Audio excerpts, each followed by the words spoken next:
शुभ अपराह्न बच्चों। मैं आपकी हिंदी की अध्यापिका आशा सैनी आज फिर एक बार आप सभी के समक्ष प्रस्तुत हुई हूँ। बच्चों, आज हम हमारी व्याकरण की पुस्तक का पाठ 12 जिसका नाम है सर्वनाम, वो हम करेंगे। ठीक है, तो जैसा कि आपको नाम से ही पता चल गया, सर्व का मीनिंग क्या होता है? सभी। और नाम का मीनिंग क्या होता है? नाम, यानी कि सभी जगह जो नामों पर प्रयोग हो जाए ऐसे शब्द।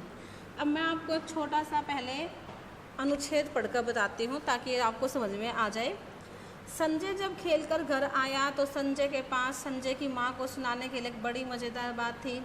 संजय से रहा नहीं जा रहा था। आते ही संजय ने माँ से कहा, माँ पता है आज क्या हुआ? क्या हुआ? संजय की माँ ने पूछा। संजय ने कहा, एक कुत्ते ने संजय की गेंद ले ली। कुत्ता संजय की गेंद पकड़कर इधर उधर भागता रहा पर कुत्ते ने गेंद नहीं छोड़ी। आखिरकार कुत्ता जिन दीदी का था उन दीदी ने संजय को पैसे दिए और संजय जाकर नई गेंद ले आया। तो बच्चों, यह आपको सुनने में किस्सा तो बहुत मज़ेदार लग रहा है, बहुत अच्छा लग रहा है, परंतु इसमें बार बार एक ही संज्ञा शब्द का प्रयोग किया गया है। संजय संजय संजय, संजय की माँ, संजय की माँ। ठीक है, तो हम ऐसा नहीं करते हैं। संज्ञा शब्दों का जो बार बार प्रयोग किया गया है वो सामान्य बोलचाल में हम बार बार संज्ञा शब्दों का प्रयोग करने से बचते हैं। तो हमारी परिभाषा क्या है बच्चों? कि संज्ञा के स्थान पर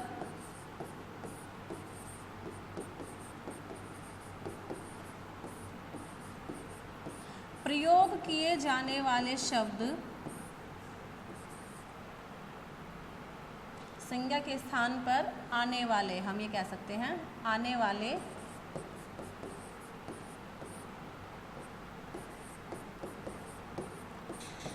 वाले शब्दों को हम क्या कहते हैं? सर्वनाम कहते हैं।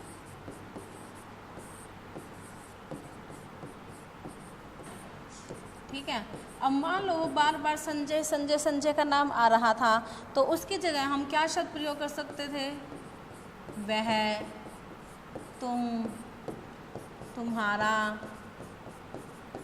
यह, वह, ये शब्द। तो इन्हें हम क्या कहते हैं? इन्हें हम सर्वनाम कहते हैं। यानी कि ऐसे शब्द जो संज्ञा के स्थान पर प्रयोग किए जाए उन्हें हम क्या कहते हैं? उन्हें हम कहते हैं बच्चों सर्वनाम।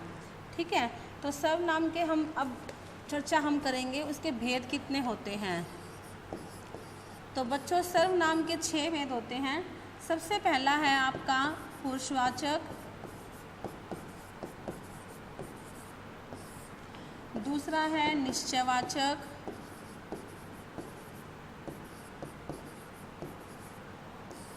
तीसरा है आपका अनिश्चयवाचक,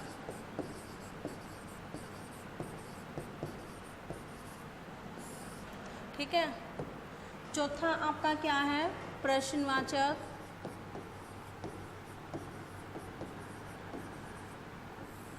पांचवा है आपका संबंधवाचक,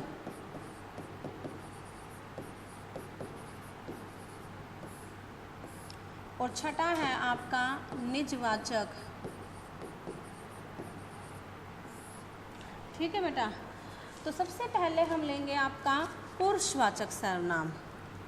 पुरुषवाचक सर्वनाम क्या होता है? बात कहने वाला, सुनने वाला तथा किसी अन्य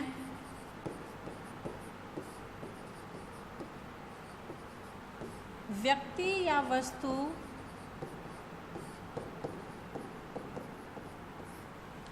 जिसके संबंध में बात की जा रही हो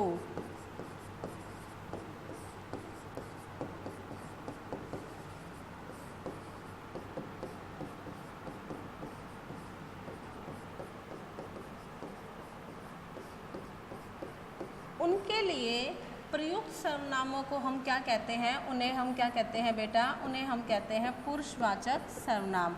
तो अब आप ये मत सोचना कि सिर्फ ये खाली पुरुष के लिए ही प्रयोग होता है इसलिए इसका नाम पुरुषवाचक है, ऐसा नहीं है। जो पुरुषवाचक सर्वनाम होते हैं उसके 3 भेद होते हैं। सबसे पहला क्या होता है आपका? उत्तम पुरुषवाचक। दूसरा क्या होता है? मध्यम पुरुषवाचक। और तीसरा आपका क्या होता है, ये होता है आपका अन्य पुरुषवाचक। ठीक है। अब उत्तम पुरुषवाचक क्या होता है, वक्ता अपने नाम के स्थान पर जिन सर्वनामों का प्रयोग करता है उन्हें हम क्या कहते हैं, उत्तम पुरुषवाचक। यानी कि वक्ता अपने लिए, तो वो अपने लिए क्या शब्द प्रयोग करेगा, वो प्रयोग करेगा मैं, मेरा, मुझे, हम, हमारा, हमें, वो इन शब्दों का प्रयोग करेगा। ठीक है, तो उसे हम कहेंगे उत्तम पुरुषवाचक। यानी कि जो वक्ता होता है बोलने वाला, जो अपने लिए इन शब्दों का प्रयोग करे। अच्छा, मध्यम पुरुषवाचक क्या होता है, वक्ता श्रोता के लिए जो शब्दों का प्रयोग करेगा। अब श्रोता का अर्थ क्या होता है, सुनने वाला। तो जो सुनने वाला है वो क्या है आपका, वो मध्यम पुरुष है। तो वो किन शब्दों का प्रयोग करेगा, वो प्रयोग करेगा तू, तेरा, तुझे, तुम्हारा, तुम्हें, आप, आपका या आपको। ठीक है। अब मान लो मैं हूँ तो मैं आपको पढ़ा रही हूँ, तो मैं तुम्हारे लिए किन शब्दों का प्रयोग करूँगी, तू, तुम, तुम्हारा, तुझे, आप, आपका, आपको, इन शब्दों का मैं प्रयोग करूँगी। तो उसे हम कहेंगे मध्यम पुरुषवाचक। ठीक है। उसके बाद है अन्य पुरुषवाचक। वक्ता और श्रोता, इन दोनों के अतिरिक्त किसी अन्य व्यक्ति या प्राणी जिन सर्वनामों का प्रयोग किया जाता है उन्हें हम अन्य पुरुषवाचक कहते हैं। यानी कि आप और मैं मिलकर किसी अन्य के बारे में हम बात कर रहे हैं, तो उसके लिए हम किन शब्दों का प्रयोग करेंगे, वह, वे, यह, ये और आप, हम इन शब्दों का प्रयोग करेंगे। ठीक है।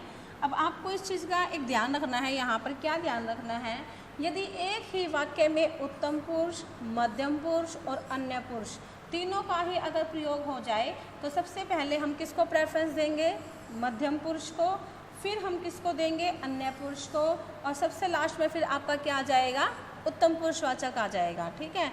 इसका क्रम ध्यान रखना, 2, 3, 1। ठीक है। जैसे मैंने एक वाक्य ले लिया है, तुम, वह और मैं मिलकर खेलेंगे। ठीक है।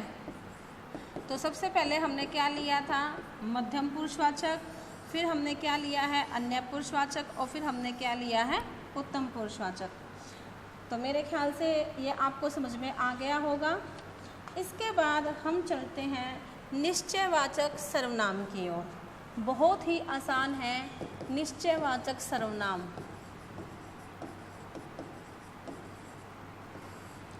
अब निश्चयवाचक क्या होता है कि वे सर्वनाम शब्द जो हमें किसी निश्चित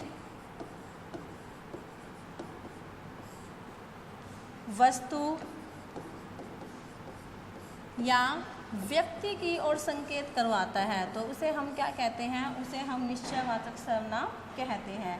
एक बात का बच्चों ध्यान रखना, अगर कोई वस्तु आपके पास है, समीप है, तो उसके लिए हम यह का प्रयोग करेंगे, और अगर कोई वस्तु आपसे दूर है, दूरवर्ती है, तो उसके लिए हम किसका प्रयोग करेंगे, वह का ही प्रयोग करेंगे।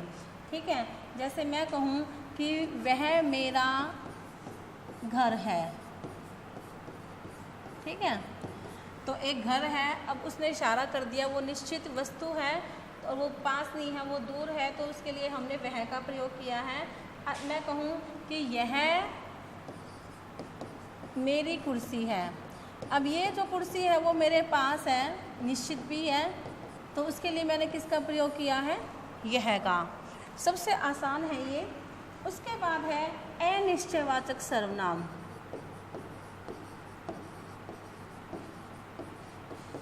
अब आपको नाम से ही पता चल गया कि भाई इसमें जो आपको मिलेगी वस्तु वो आपको अनिश्चित मिलेगी।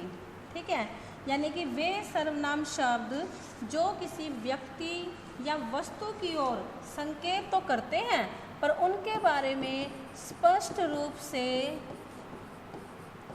नहीं पता होता।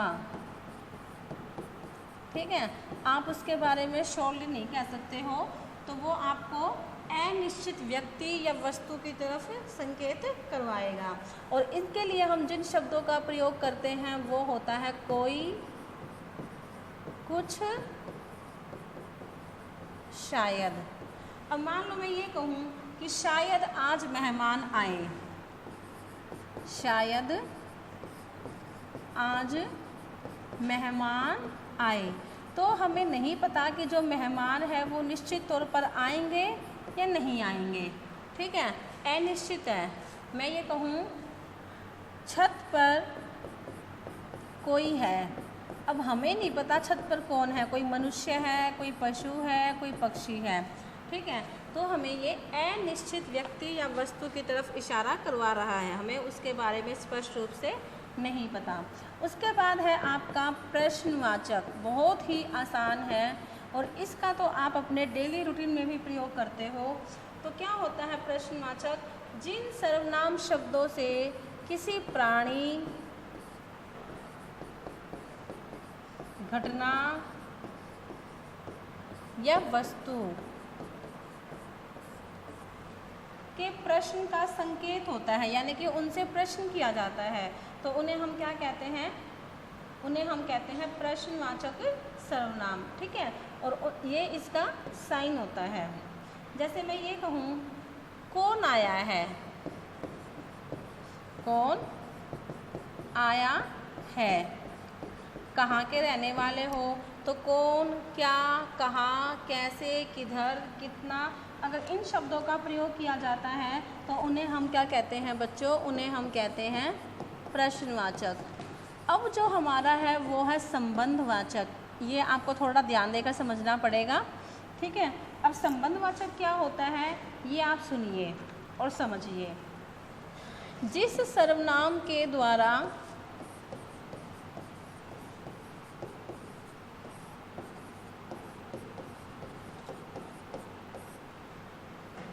अन्य उपवाक्य की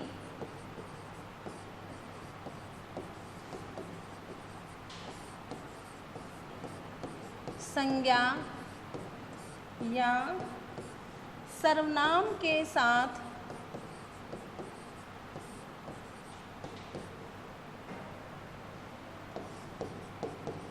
संबंध स्थापित होता है, या फिर आप ये भी कह सकते हैं कि एक वाक्य के संज्ञा या सर्वनाम का संबंध उसी वाक्य के यानी कि उपवाक्य के दूसरे संज्ञा या सर्वनाम के साथ संबंध प्रकट होता है।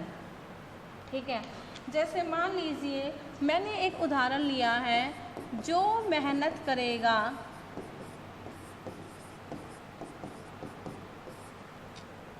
वह सफल होगा।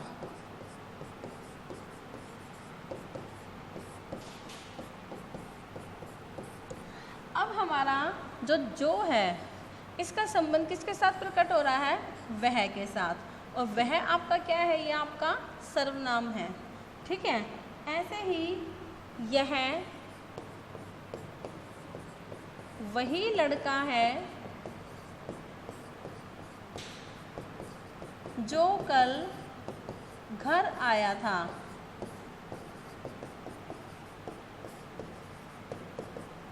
तो अब इसमें किसका संबंध प्रकट हो रहा है कि यह यह का जो संबंध है वो किसके साथ है?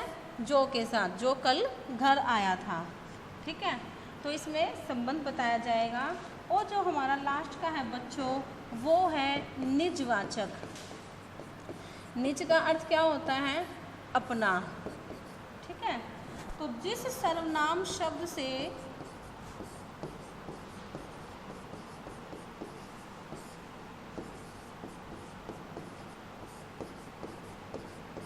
निजत्व या अपनेपन का बोध होता है